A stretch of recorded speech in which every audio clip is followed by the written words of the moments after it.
Bienvenue à la séance du Kamikaze. Aujourd'hui, nous allons nous attaquer à une œuvre ultime qui mélange action effrénée, sensualité exacerbée, des cascades époustouflantes, un jeu d'acteur hors du commun et une des mises en scène les plus novatrices du 7e art. Je parle de...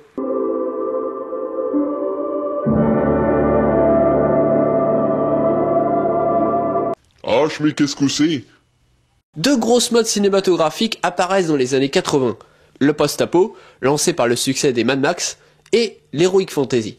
Un peu comme l'effet Mad Max pour le post-apo, le film Conan avec Arnold Schwarzenegger et réalisé par John Milius en 1982 remporte un excellent succès commercial et donne envie à plein de producteurs de réaliser plein de films sur les mêmes thématiques du héros barbare.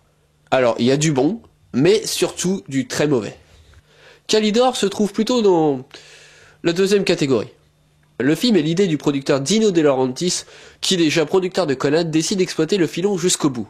Pour s'assurer du succès, il engage l'excellent compositeur Ennio Morricone, le cultissime réalisateur Richard Fleischer, et réengage même Arnold Schwarzenegger dans un rôle initialement secondaire, mais le résultat final du film est d'un tel ennui, d'une telle laideur que Dino met Arnold en tête d'affiche, effaçant le véritable personnage principal de l'histoire, qu'est Sonia la Rousse. Parce qu'à la base, le perso principal, c'est elle, Sonia la Rouge, héroïne issue d'une BD Marvel, elle-même inspirée de l'univers de Robert Irvin Howard, papa de Conan. Il s'agit d'une version féminine du héros barbare, une guerrière ultra sexy qui n'a peur de rien, notamment de se battre à moitié nue contre des créatures dégueulasses. Donc en France, on a le droit au titre de Calidor, nom du perso d'Arnold, et non Sonia la Rouge. Le film commence par une maison qui crame et un personnage qui semble être Sonia la Rousse, et qui pionce. On sait pas ce qui se passe jusqu'à ce qu'une apparition, telle celle d'Obi-Wan Kenobi dans l'Empire contre-attaque, rappelle à l'héroïne les saloperies que lui a fait la méchante de l'histoire. Le but est de montrer que les méchants sont vraiment des gros salopards et que l'héroïne a des véritables raisons de se mettre en colère. Gudrun ordonna le massacre de ta famille. Ton corps fut violenté par ces soldats. Mais dans ta quête de justice et de vengeance, il te faudra une grande force.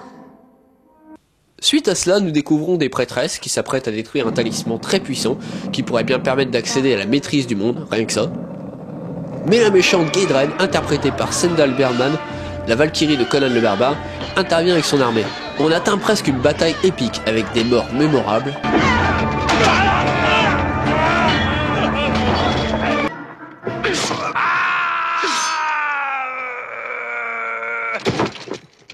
Et des prêtresses super sexy qui foutent une raclée improbable à des gros mercenaires armés jusqu'aux dents.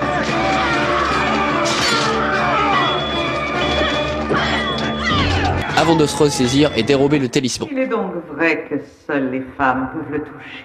Fort heureusement, la prêtresse, sur le point de mourir, se fait secourir par Calidor, qui l'emmène voir sa sœur, Sonia, qui s'entraîne au combat auprès d'un maître chinois.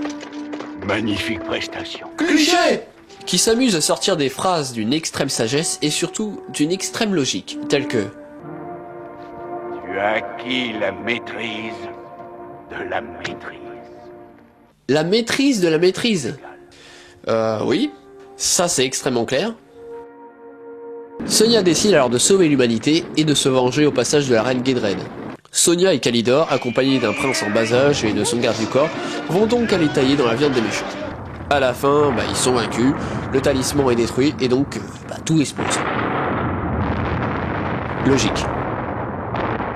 Ça finit sur Arnold qui essaie de séduire Sonia en essayant de la tuer dans un duel à l'épée. Classique.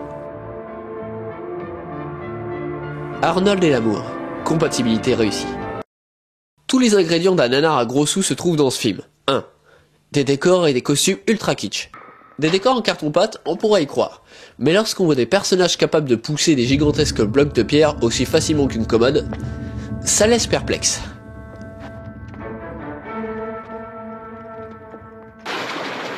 Ou on peut tomber sur un dragon semi-automatique fait à la va-vite dans le garage de Dédé. Et de 2, surtout des acteurs hors pair. Entre les cabotinages des personnages secondaires qui en font des tonnes,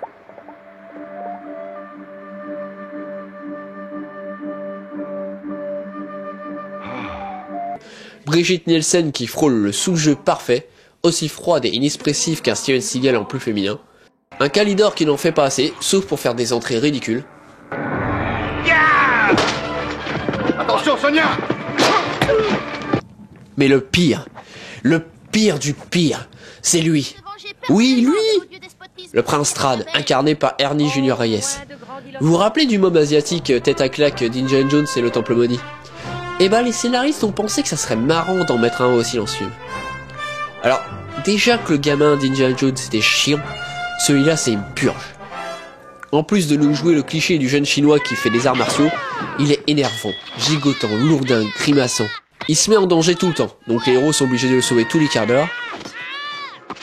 Un des sidekicks les plus relous de l'histoire du cinéma. À la fin, t'as juste envie de lui en coller une pour qu'il se la ferme. Ah, voilà, merci.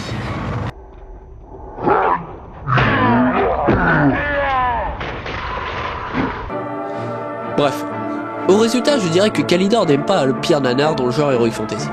Il y en a des largement plus mauvais que ça. Mais dans la catégorie film à gros budget ridicule et chiant, celui-là a une palme. Je vous conseille pas de le voir, mais bon, si un jour vous vous emmerdez durant un dimanche pluvieux, osez, regardez-le.